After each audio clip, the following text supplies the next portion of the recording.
What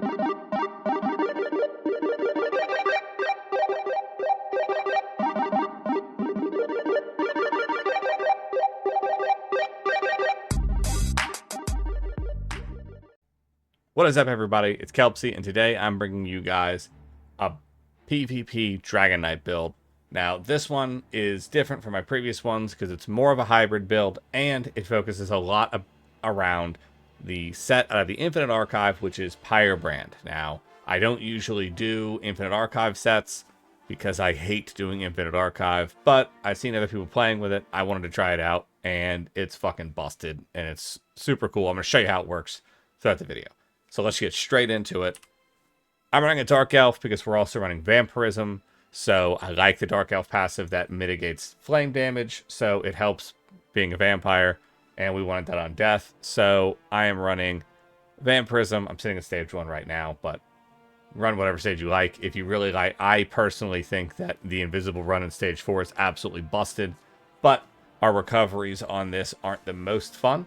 So running stage 4 might be a little bit of a pain in the ass because of how much skills will cost. So work with whatever stage Vampirism you feel comfortable with the most. If you want to run Vampirism, I personally think it's pretty good, especially on something like this. So I am running the Thief Mundus with Bewitched Sugar Skulls, 30 health, 34 stamina. I'm sitting at 33k health, 22k magic, 25k stamina. For the hybridish builds, move these around to whoever you feel comfortable. I personally don't mind these numbers, and also having a little bit more stamina helps me out because of, running around in PvP. So, for skills, we are running very straightforward skills. All of them are cornerstones of the Dragonknight class, and we're not really breaking any molds here. On our front bar, we are running Molten Whip, Venomous Claw, Engulfing Flames, Degeneration, Shattering Rocks, Ferocious Leap. None of this is crazy. All of this is really standard for Dragonknights. Back bar, we are running Coagulating Blood, Flames of Oblivion, Hardened Armor, Race Against Time, Resolving Vigor, and Corrosive Armor. So, back bar, as per usual, is mostly about survivability. Front bar, about fighting. Very straightforward stuff. Now, for flex spots, you don't need to run Engulfing Flames if you don't want it.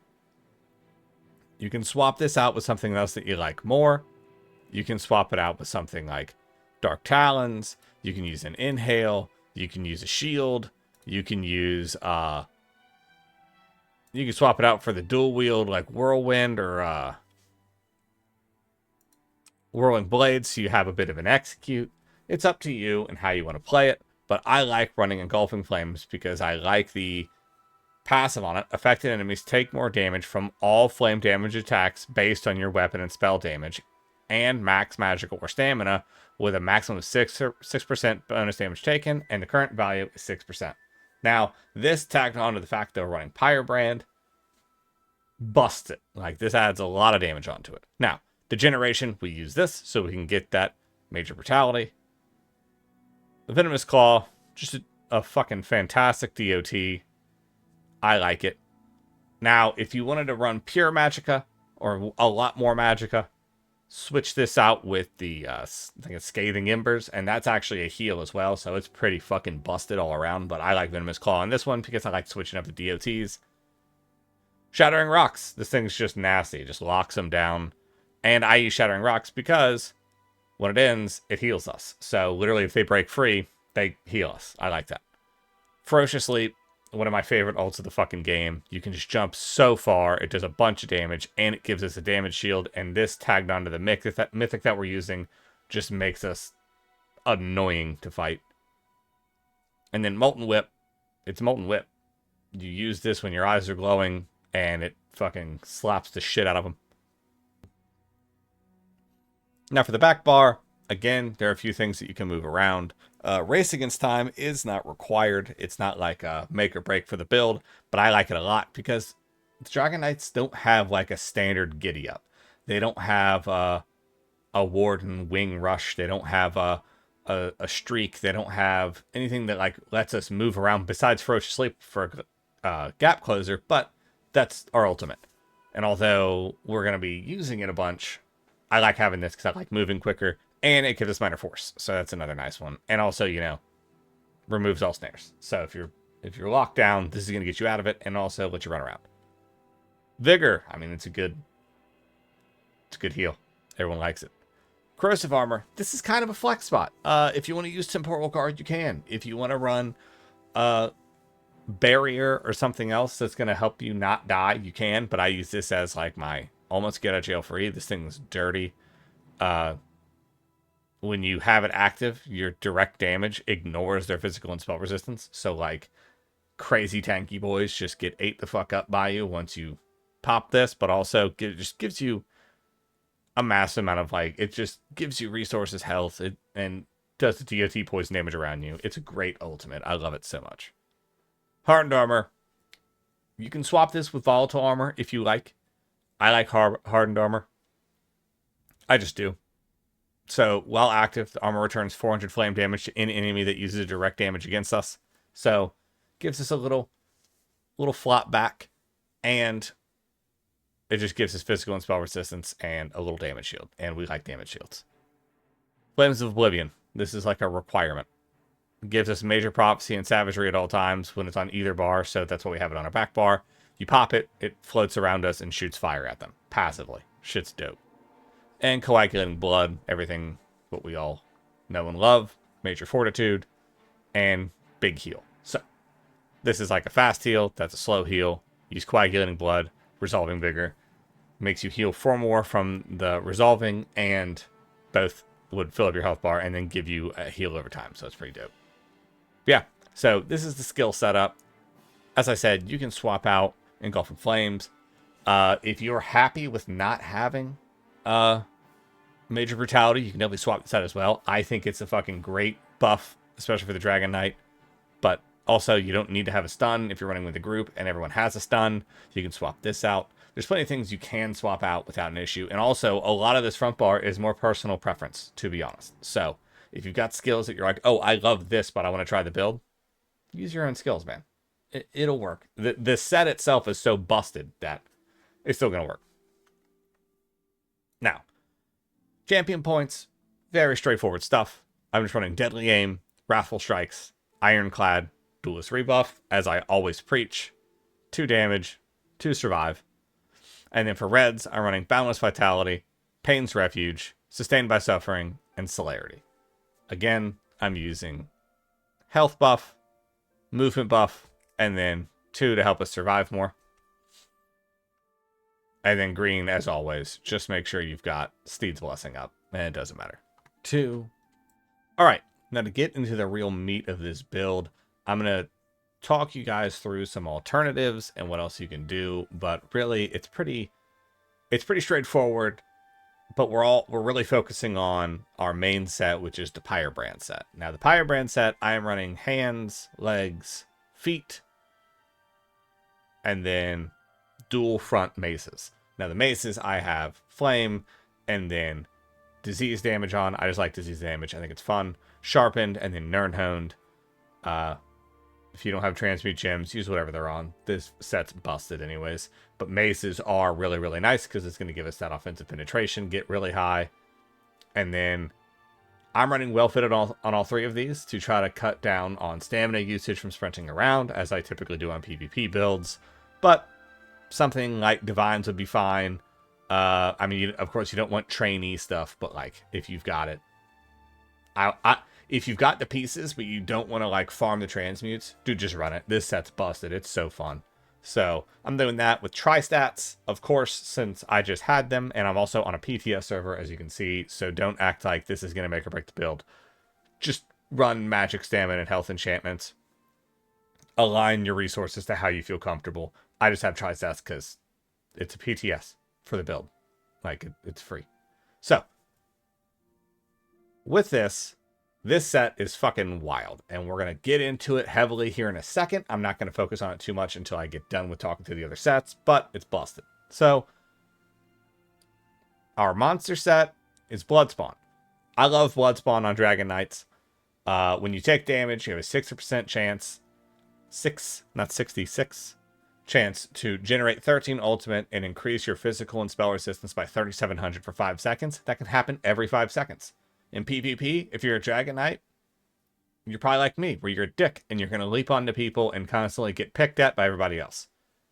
Well, that's good for us because it makes our blood spawn give us ultimate and beefiness. So, fuck yeah. That's why I love it. I'm running a heavy head, reinforced, light shoulders, well fitted. Reinforced just because heavy heads have a really high armor cap, so run it. And then our other set is Wretched Vitality, because Wretched Vitality is also busted in PvP. When you have it, we have it on the back bar with an Inferno Staff. This is personal preference. Ice Staff is better for defense, but Inferno Staff, I like it because it makes it so that you get a little DOT for doing a heavy attack with it. And if I'm recharging my magic, or if I'm just picking at people from the wall, I like setting DOTs on people to make them waste their resources to purge it. So that's what I like. I have it in defending with a weapon damage enchant. And so with this set, Wretched Vitality, if you don't know already, it's also not getting nerfed in the new patch, so Wretched Vitality will continue to be busted. While you're in combat, applying a major buff or debuff gives you 260 magic and stamina recovery for 15 seconds, and while in combat, applying a minor buff or debuff gives you 130 magic and stamina recovery for 15 seconds. This is on our back bar, which also includes this minor buff, this minor buff, this major buff, and this major buff. So take your pick. If you're running into a fight, use hardened armor, use race against time so you're fast, and then you're also going to increase your recoveries by almost 400. So shit's dope. Now, one of the biggest flex spots of this build is whatever you want to run for your Mythic. And I'm going to walk you guys through several different alternatives before we move on to anything else. Now, Satan's Seducer is super fun because it's funny looking. It's got a big, weird light that hangs around you. It applies pressure to people because it puts debuffs on them while giving you buffs. It fucks with people, and I enjoy that a lot. Because at the end of the day, I've been on this game for a long time. Fucking with people is like the biggest part of my day. So, with this, once you're in combat, so if you hit something, it activates this big light, and then whatever major buff you're getting, there is a likeness of a debuff that goes onto them. So Major Berserk, they get minor maim. Major Resolve, they get minor breach. Major Force, they get minor brittle. Evasion, vulnerability, courage, cowardice. Now, unless you're watching your buffs like perfectly and you know the little tooltip icon, just know that the light changes when the buff changes. Yeah, that's it. Now, if you don't like Satan's Seducer or you don't have Gold Road, you can definitely run Sea Serpent's Coil. That is still absolutely busted. And with this, its major downside is snaring us. Well, bright side, we actually have an ability that removes all snares and immobilizations and grants us immunity to them for 4 seconds. So, you get hit with Sea Serpent's Coil, you then top race against time. You're not slow anymore, and you have 430 extra weapon and spell damage, which is nutty. And so like the big thing about this is that we get Major Berserk from Satan's Seducer, but it's intermittent and there's no way to track it. Whereas Sea Serpent's Coil, you get hit, you've got it. Now, this doesn't put debuffs on the enemy. It doesn't give you the possibility of Major Resolve, Force, Evasion, or Courage. And it does snare you, so you have to pop your skill to try not to be stuck. But it also, while at full health, you gain 40% damage reduction. After taking damage while at full health, then you do the Serpent's Rebuke, you get a cute little flame over your head, and then you're absolutely clapping cheeks with Major Berserk and Major Courage, which is 2 of the major buffs from Saint Seducer at the same time. Now, the upside to Sea Serpent's Coil is you literally have a built-in gank, like, stopper. Like, you're not going to get ganked. You're not going to get one shot on this build when you're buffed up with, like we will be standardly, on top of having this, because we're a vampire, so we have undeath, we have some of the best heals in the game, we're sitting at the closer side to 30k resistances, we've got over 33k health, and you get 40% damage reduction on this. If a Nightblade tries to jump out and hit you while you're running Sea Serpent's Coil, it's done. They are not going to hit you. They can hit you. That's fun. Coagulating blood, resolving vigor, chase them down. They're dead. Now, on the flip side of that, if you don't care and you don't think that like you need that 40% damage reduction, if ganking is not out, like if you're getting nonstop ganked with what you're doing, throw on Sea Serpent's Coil, it'll fuck their day up. They'll start avoiding you.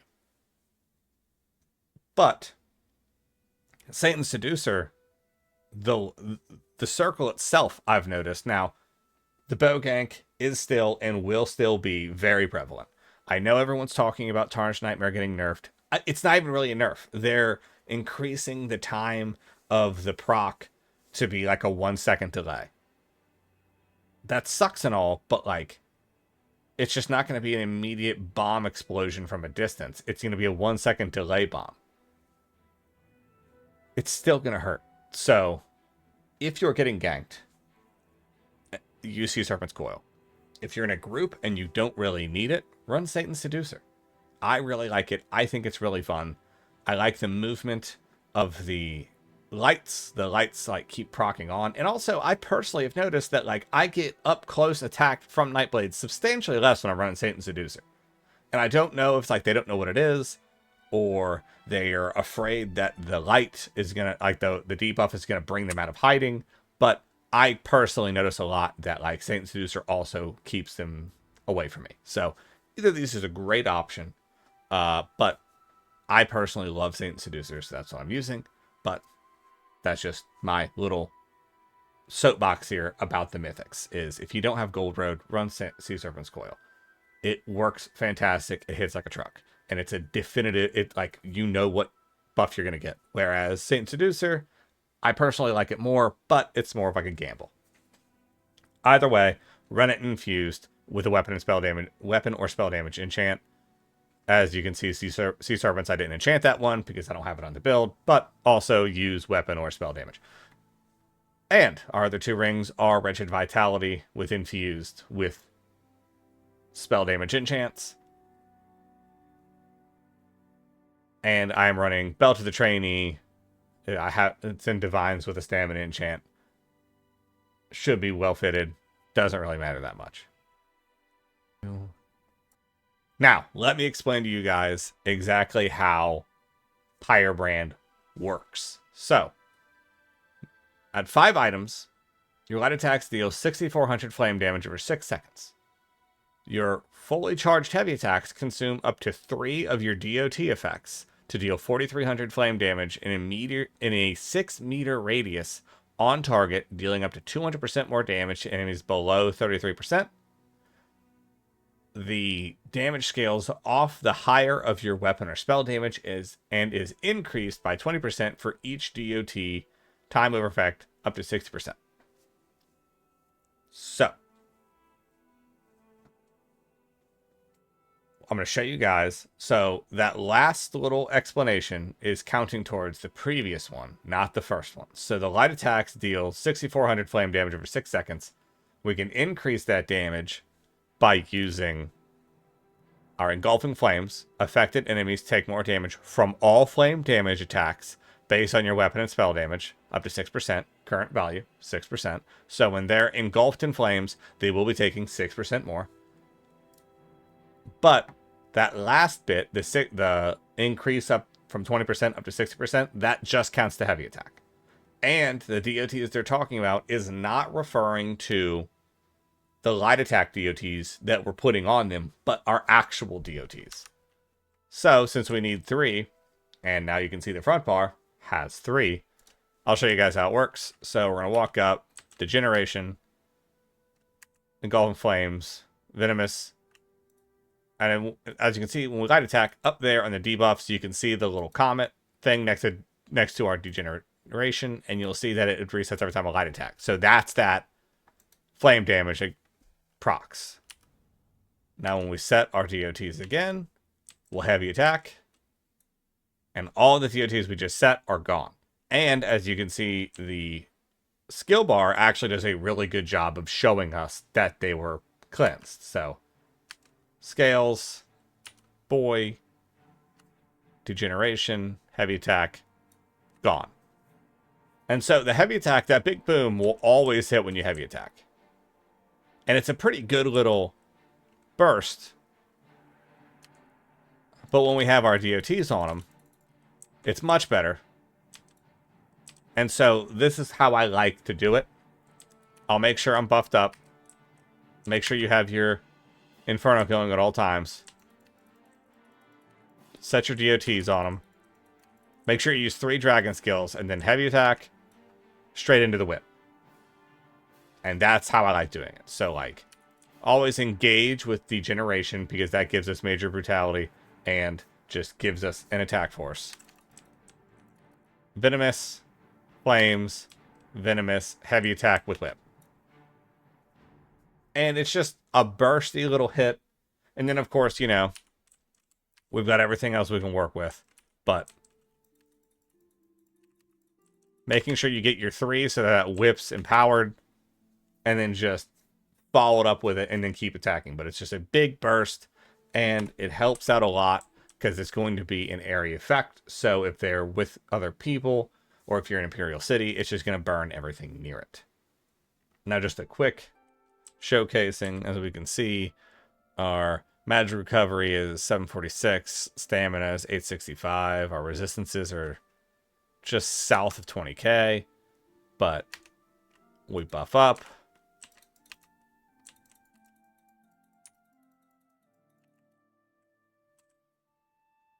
This is our front bar. It's sitting at 1200, 1300, and 1000. And then our back bar was sitting at 25k and 23k. So it's not like we are sitting at, and also our spell weapon damage is almost 5700.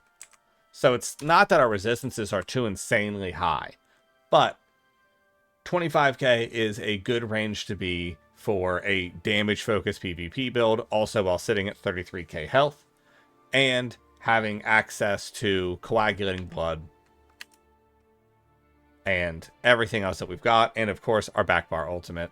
And when you shield, you'll get the Sigic shield because we're running Race Against Time on the back bar. So we have plenty of survivability options at our disposal. We have good recovery, we've got great damage, and we've got the fun that is Pyrebrand. And that's why I've been enjoying Pyrebrand a lot. As I said at the beginning of the video, I am not a fan of Infinite Archive. I've never been a big fan of Infinite Archive.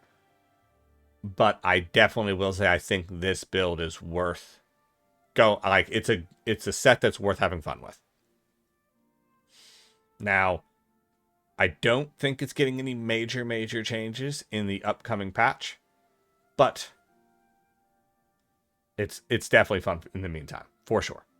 But as always, you guys, thank you so much for checking out the video, for liking and following the channel, and joining the Discord, and just being awesome all around. Love you guys so much. I will see you guys next time.